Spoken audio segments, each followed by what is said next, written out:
Hi everybody, it's Benita here to do my March forecast. So I decided to do something I haven't done in a really long time, and that was to use the healing runes. So when you cast the runes, you've got these lovely little stones. I just love the feel of them. And I thought it's a very interesting time to be working with any kind of forecast right now because of everything that's going on in the world. So I'm looking on it not only just from our local, hey, what's up for me kind of attitude right now, but when we have such a major global event going on like a war, it really is reflective of our internal world as well. You know, the expression, if I want peace in the world, it starts with me. So we've got Putin, who's really showing what happens when your anger goes off the rails. His people don't want this war. The Ukrainians definitely don't want this war. He's basically doing his own thing and creating a lot of destruction in the world because he's that off center. And I know that's really, understating what's wrong with him.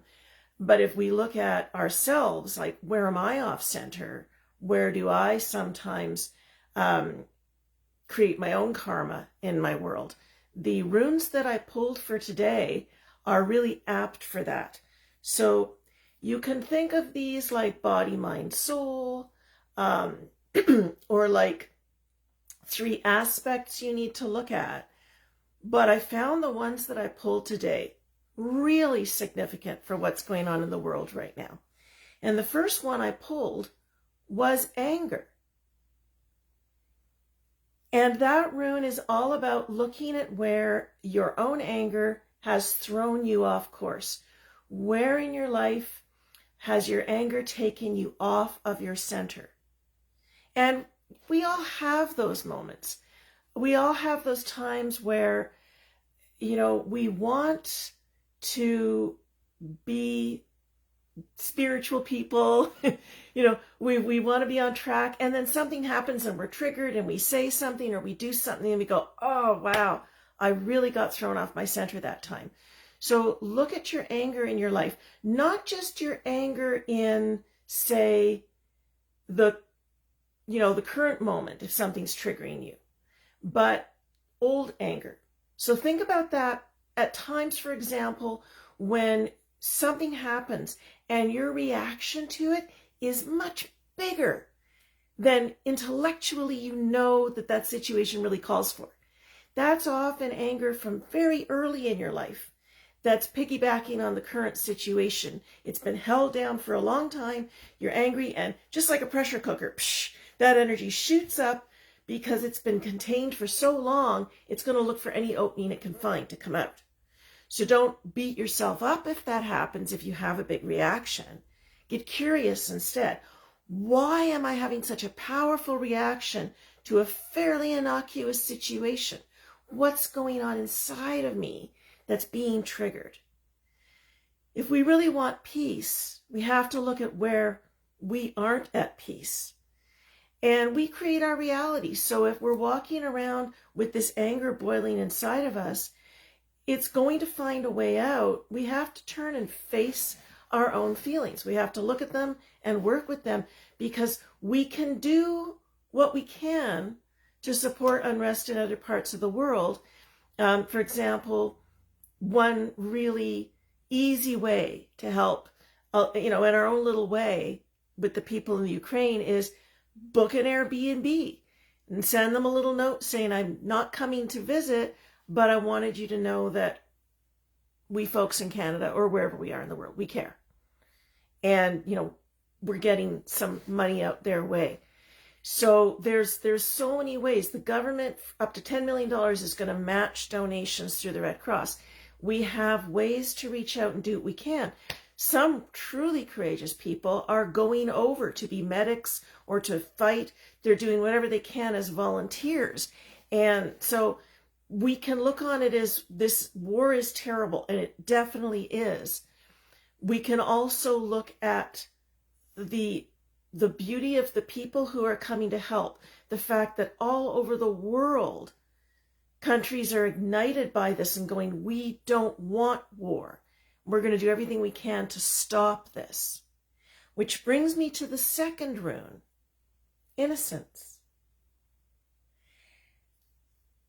One of the things that for me really jumps out with this whole war is all the people who were going about their daily lives. It was interesting just going on to the Airbnb and looking at some of the hosts and seeing these people who were just running their businesses, doing their own thing, not being a problem for anybody. And now their buildings are being bombed and people are fleeing and people are being injured and killed. And you think of the innocence of the children in all of this and the innocence of the Russian people who don't want this. And I'm really struck by that. So when you think of innocence in relationship to you and your path, where can you find that part of you inside that needs nurturing? The part of you that maybe kind of got pushed down inside while you got busy with your life, that maybe is a playful part of you, a loving, tender part of you that wants to come out into the world and explore and create, and it's not been allowed up because we all got too busy. Where is the inner child that wants to come out and play and create and explore? So you see and for those of you who are just tuning in, you might not know, but I'm using runes this time, and these are the healing runes. And I just thought with everything going on in the world right now, we could all use some healing. You know, the whole world needs the healing of what Putin is doing. The people of the Ukraine need it, and we're all feeling that pain in our hearts as well. So the first rune was about anger, looking at our own anger. If we want peace in the world, it starts with us. Where am I not peaceful? What throws me off? How can I use that as an opportunity to look at my core patterns? The next is the innocence. How do I find inside of me some part of me that's always wanted to come up and breathe, create, play? And also, to me, when I think of innocence, I think of compassion. Where have I lost compassion? For myself? For people in my life? For my inner children? How often when we stumble do we beat ourselves up? I should have figured this out by now. I should be okay with this. Instead of going, no, like I'm hurting right now and I need to acknowledge my pain. It hurts to think of innocent children being subjected to war. The terror of that.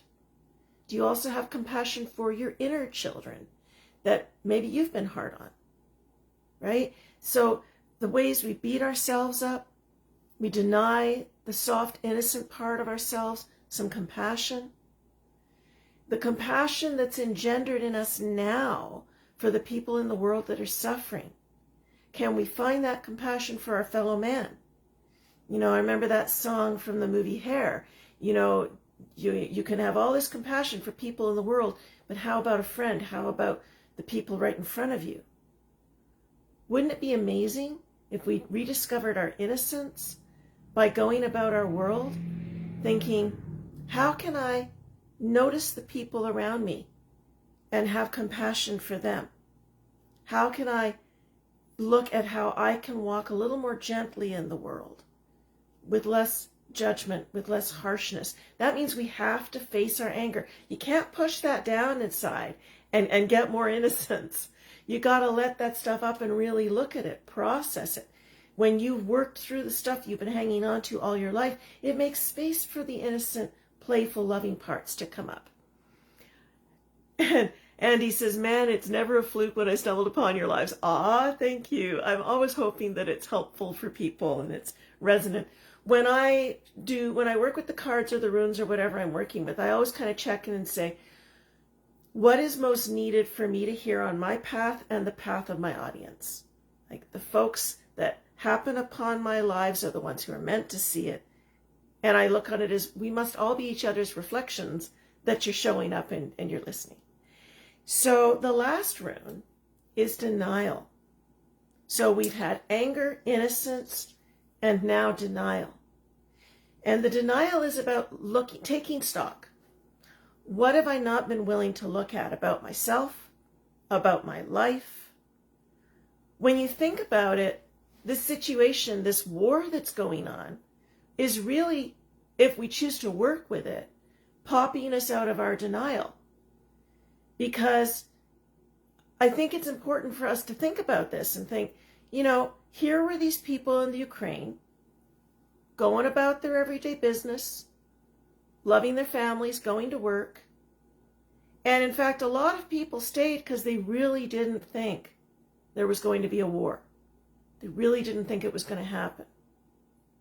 And all of a sudden, their buildings are being bombed. They're fleeing or they're fighting, but their entire life has been thrown into disarray. And a lot of times our denial is, well, that could never happen to us. We're safe. We're okay.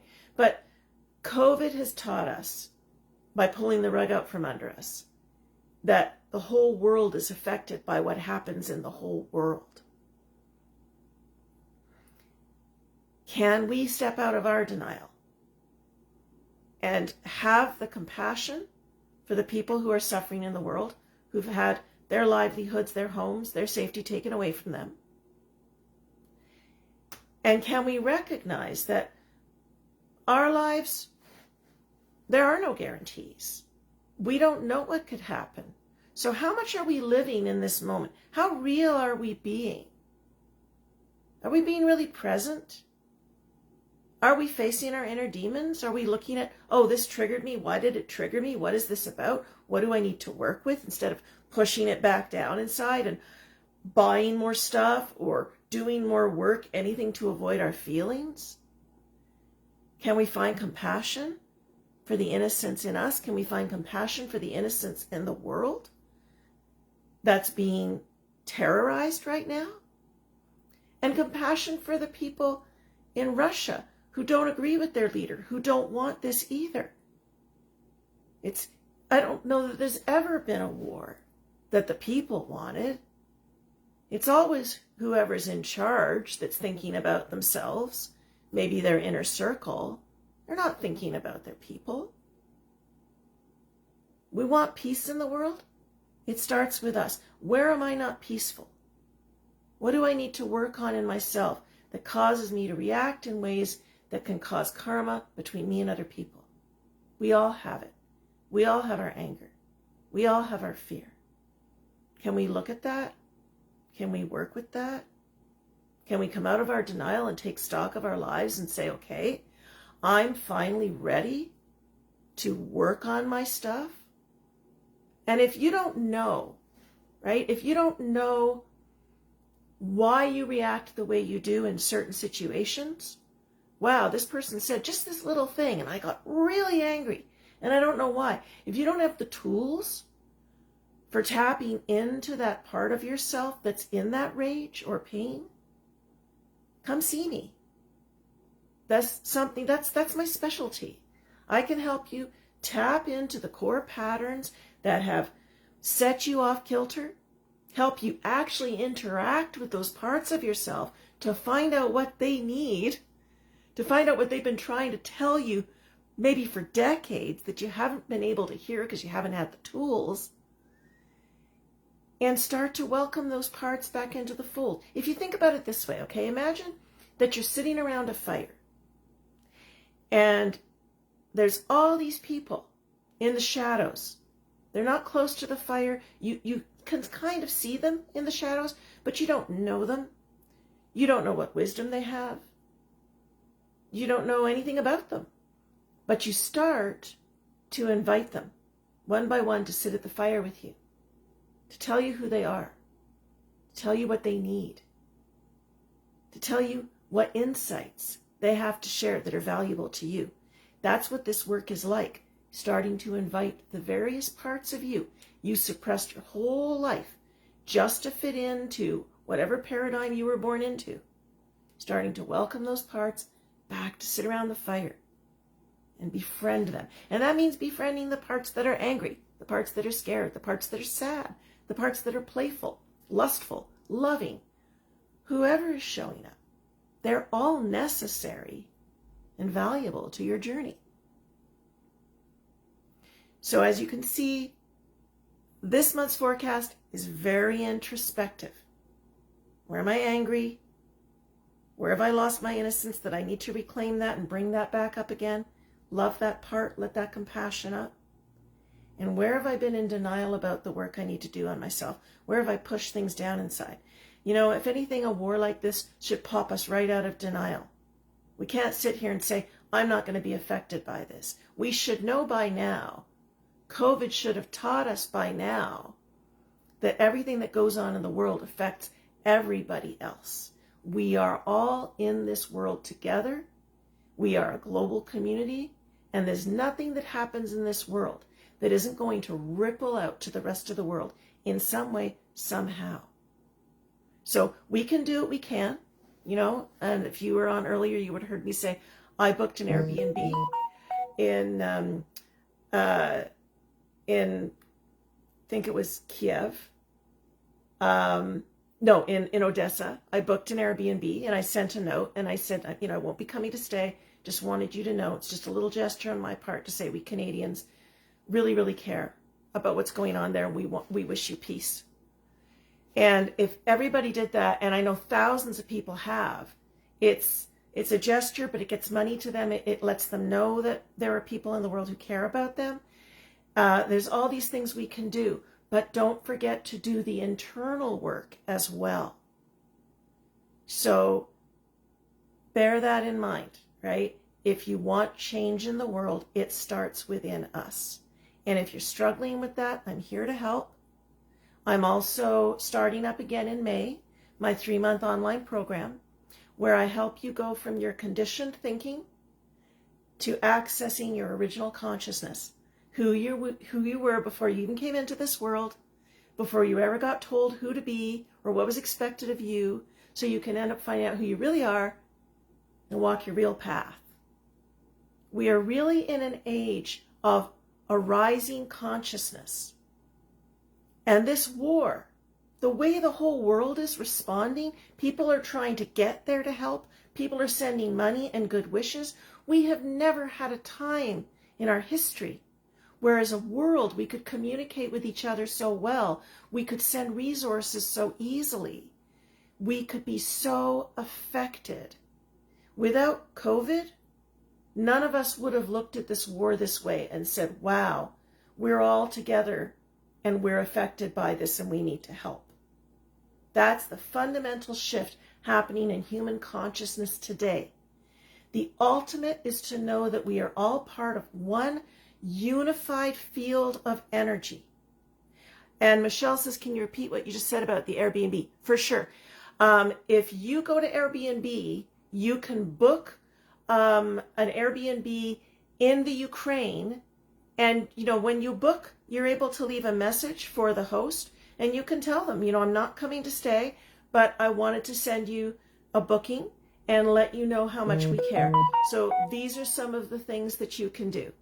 Okay. And there was an article on the CBC about how something like, as of 2 days ago, I think it was 3,000 Canadians had done this. So also the Canadian government is matching up to, I believe it's $10 million donations done. You're welcome. Donations done through the Red Cross. So that's another great way of making our money count. Okay. So, but this is the big change that's happening here in human consciousness, is realizing we are one unified field of energy. There is nothing that can happen in that field that doesn't ultimately have an effect on the rest of the field. If we look at quantum physics, the mere act of observation causes a material change. Entanglement, it's a quantum physics principle. It's the real internet, that something that's happening to electrons here affects ones thousands of miles away. That's how people like me do long-distance therapeutic touch. We can have an effect thousands of miles away. So by the way, if you're a meditator, if you pray, you can offer healing energy. And I look at it this way. It can't hurt. It might help. There's a lot of things we can do. If you don't have the financial resources to help, keep them in your prayers. Visualize them healing. Visualize Russia healing from what their leader is doing. The people of Russia don't want this either. And I've seen on some news media people attacking Russian culture centers in Vancouver, things like that. Come on. I know none of you here would be doing anything like that, but let's not get mad at Russians for what their leader is doing. That man is very off his rocker. He is not thinking about anybody but himself and his inner circle. He is not a reflection of his people. So let's build peace by working on whatever inside of us is not peaceful. And if I can help, whether it's one-on-one or whether you want to know more about my 3-month program, I'm here to help. I am working on my stuff too. We're all doing it together. And as Ram Dass, one of my teachers, once said, we're all walking each other home. So let's build true compassion, true connection, and realize that if it's happening somewhere in the world, you want to work on why it's triggering you. Do what you can to face your internal struggles. Do what you can externally to make a difference. And we will all shift this. It's got to happen because nothing in this world happens without there being a spiritual reason for it. I so appreciate all of you guys tuning in. I'm going to pop back in tomorrow and do some mini readings around 2 o'clock. So if you guys want to check back for my live at 2 o'clock tomorrow, I'll jump in and pull some cards. We'll have some fun with that. Thank you so much for coming in. And Gloria says, meditation's been the most powerful healing modality for me. Oh yeah, meditation is amazing. And I'm just going to say a few words about meditation before I sign off. A lot of people think, oh, you're welcome, Karen. A lot of people think, well, I can't meditate. I can't sit there for an hour and go home.